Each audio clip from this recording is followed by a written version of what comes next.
Episode की start में हम रेगिस्तान का सीन देखते हैं जहां यूजुई अपने छोटे भाई के साथ जा रही होती है और फिर वो दोनों एक जगह आ जाते हैं जहां यूजुई अपने छोटे भाई से कहती है ये वही जगह है जहां पर सीनियर नन का किडनैप हो गया। तभी यूजुई को ऐसा लगता है कि उसके आसपास बहुत सारे लोग हैं जिस वजह से वो देख नहीं पाती कि आसपास कोई है या नहीं। तब उसका भाई उससे कहता है हमें आगे जाकर देखना चाहिए, जरूर हमें वहां पर कुछ सुराग मिलेगा कि किसने सीनियर नन का किडनैप किया। जिसके बाद वो दोनों वहां से आगे बढ़ने लगते हैं, लेकिन तभी हम देख पाते हैं कि रेत के अंदर कोई छुपा हुआ है जो उनका ही पीछा कर रहा है। तभी यूजुई अपने भाई से कहती है रेत के अंदर कोई है। जिसके बाद रेत के अंदर से घोस्ट टाउन का एक आदमी निकलता है जो यूजुई के भाई के ऊपर अटैक करने वाला होता है, लेकिन वो उस पर अटैक करके उसे मार देता है। लेकिन वहां एक सिपाही नहीं थे बल्कि बहुत सारे सिपाही थे जो सभी रेत के अंदर छुपे होते हैं। तभी वहां पर बहुत सारे सिपाही आने लगते हैं जो सभी यूजुई के भाई पर अटैक करने लगते हैं, लेकिन वो भी उनसे नहीं डरता और उन पर बहादुरी से अटैक करते जाता है। वहीं यूजुई के पास भी बहुत सारे सिपाही आ जाते हैं जो सभी उसके घोड़े को रेत के अंदर से घेर लेते हैं और उसके अंदर से बाहर निकलकर उसके घोड़े का पैर ही काट देते हैं।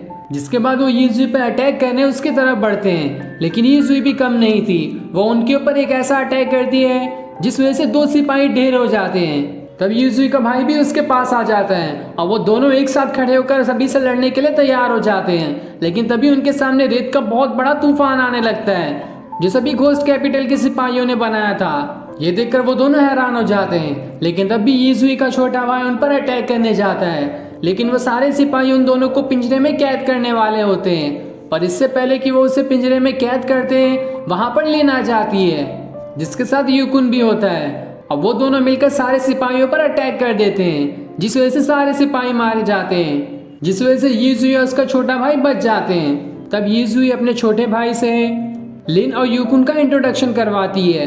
जिसके बाद यूकुन वहां से चला जाता है और जल्दी से एक घोड़ा गाड़ी को लेकर आता है जिसके अंदर घायल शीक्यू बैठा होता है। तब लिन भी उस घोड़ा गाड़ी के अंदर चली जाती है। शीक्यू यूजुई से कहता है तुम यहाँ पर हो, तुम्हें तो फेंगली और हान कब से ढूंढ रहे थे। साथ ही वो यूजुई के छोटे भाई को ग्रीट भी करता है क्योंकि वो 11वां लॉर्ड है।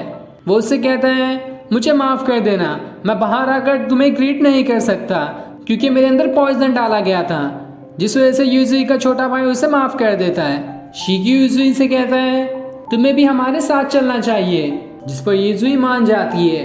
तब वहां पर उसका छोटा भाई भी अपने घोड़े को ले आता है और यूजुई को एक बाम्बू देकर कहता है जब भी तुम्हें मेरी जरूरत पड़े इस बाम्बू को बजा देना, मैं वहां आ जाऊंगा। जिसके बाद वो वहां से चला जाता है। दूसरी तरफ हम फेंगली और हान को देखते हैं जो दोनों आगे बढ़ रहे होते हैं और आगे बढ़ते हुए वो एक खंडर जगह पर आ जाते हैं। हान फेंगली से कहती है क्या तुम्हें लगता है कि यहाँ कोई रहता होगा। जिस पर फेंगलियो कहता है यहाँ कोई जरूर रहता होगा जो सांपों को पालता है क्योंकि यहाँ पर बहुत सारे सांप हैं। तभी वो अपने वेपन की मदद से एक सांप पर अटैक कर देता है जिस वजह से वो सांप मारा जाता है। तब हान उस सांप को चेक करती है जो कि बहुत ही ज्यादा पॉइजनस था। वो कहती है यहाँ पे किसी को पॉइजन स्किल्स आती है जिस वजह से उसने इस सांप को पाला है और जिसको भी ये स्किल आती है वो जरूर चू फैमिली से होगा।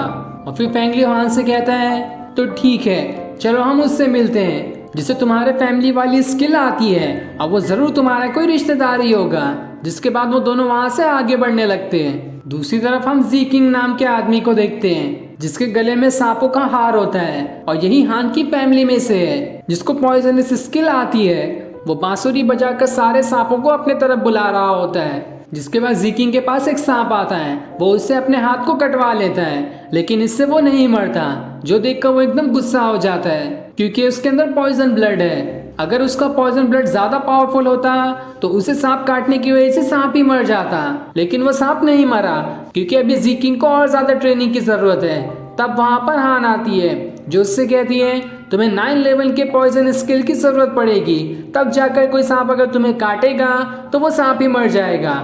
जिस पर जी किंग कहता है तुम कौन हो और यहाँ मुझे आकर सिखाने की कोशिश मत करो कि मुझे क्या करना चाहिए। तब हान उससे कहती है मेरा ब्लड पॉइजनस है और मैंने 9 लेवल की भी स्किल पूरी की है। जो सुनकर जी किंग हंसते हुए कहता है मुझे बेवकूफ बनाने की कोशिश मत करो, मैं अभी तुम्हारी ट्रेनिंग चेक करता हूँ कि तुम्हें कितना आता है।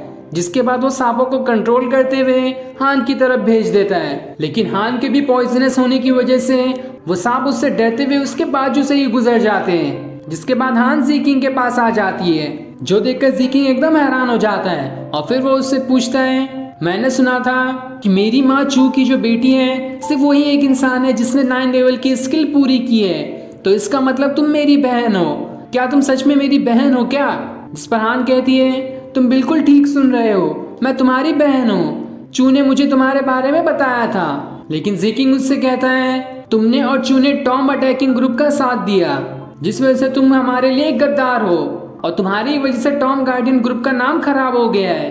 तब हान उससे कहती है, मेरे परिवार के बारे में कुछ कहने से पहले 10 बार सोच लेना। जिसके बाद वो अपनी पावर्स को निकालकर एक्टिवेट होने लगती है। तब ज़ीकिंग भी अपनी स्वॉर्ड निकालने लगता है, लेकिन सही टाइम पर वहाँ फेंग लियो आ जाता है, जो हान को शांत करवा देता है। इसलिए ज़ीकिंग भी शांत हो जाता है और ये सीन दिखाते ही ये एपिसोड यहीं एंड हो जाता है। Thanks for watching.